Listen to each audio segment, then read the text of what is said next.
Halo anak-anak kelas 7 dimanapun berada, apa kabar semuanya? Pada kesempatan kali ini kita akan belajar tentang keragaman sosial budaya di masyarakat Indonesia bersama dengan saya, Ibu Sally Espendun, Guru IPS pada UPTD SMP Negeri 4 Rote Barat Laut, Kabupaten Rotendao, Provinsi Nusa Tenggara Timur. Sebelum membahas lebih lanjut, Ibu ingin menanya kepada anak-anak sekalian, mengapa semboyan bangsa Indonesia adalah Bhinneka Tunggal Ika? Untuk menjawabnya, mari kita belajar tentang keragaman sosial budaya di Indonesia. Untuk menjawabnya, mari kita belajar tentang keragaman sosial budaya. Tujuan pembelajaran kita kali ini adalah setelah menyimak video ini, peserta didik diharapkan mampu menjelaskan pengaruh faktor geografis yang memengaruhi keragaman sosial budaya dan jenis-jenis keragaman budaya di Indonesia. Keberagaman sosial budaya di masyarakat. Tahukah anak-anak mengapa di Indonesia masyarakat itu beragam dan apa penyebabnya sehingga terjadilah keberagaman sosial budaya di masyarakat Indonesia? Mari kita bahas bersama-sama. Pengaruhnya adalah yang pertama, faktor geografis yang memengaruhi keragaman budaya itu sendiri. Faktor geografis seperti apakah yang memengaruhi keragaman budaya? Yang pertama, pengaruh isolasi geografis terhadap keragaman budaya. Nah, anak-anak sekalian, Indonesia adalah merupakan negara kepulauan. Secara fisik, setiap pulau dipisahkan oleh lautan. Itulah isolasi geografis terhadap keragaman budaya. Nah, anak-anak, leluhur bangsa Indonesia atau nenek moyang bangsa Indonesia itu asalnya dari daerah Yunan, Cina bagian selatan, dan akhirnya mereka bermigrasi ke Indonesia dalam 2 periode. Kemudian ketika tiba di Indonesia yang kala itu disebut dengan Nusantara, maka mereka mulai menyebar ke pulau-pulau di seluruh Nusantara. Pulau-pulau di seluruh Nusantara ini berjumlah saat ini adalah 17.001 pulau.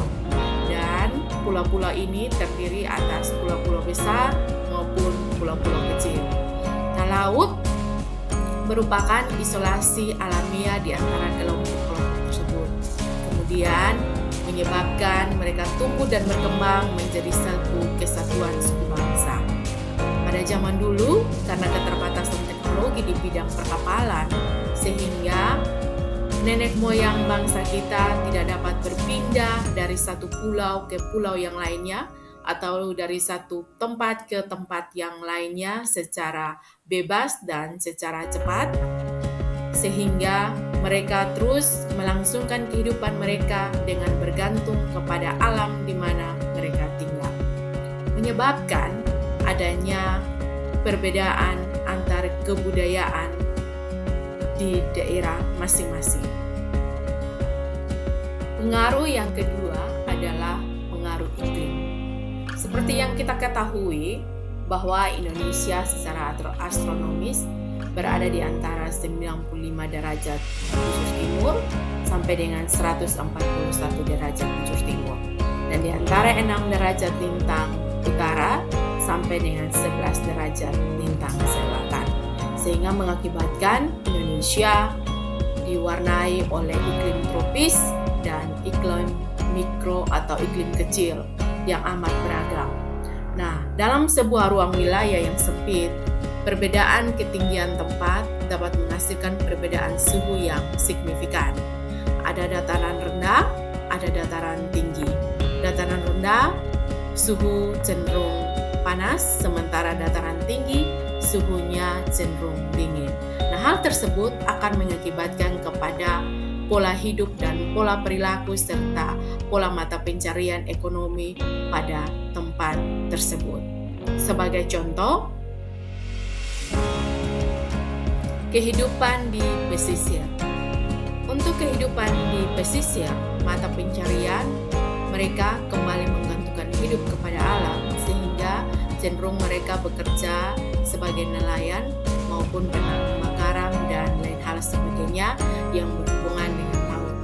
Kemudian yang kedua, tempat tinggal atau rumah mereka cenderung terbuka dikarenakan udaranya cukup panas dan berdampak pula kepada cara berpakaian terbuat dari barang ataupun terbuat dari bahan yang tipis dan cenderung terbuka.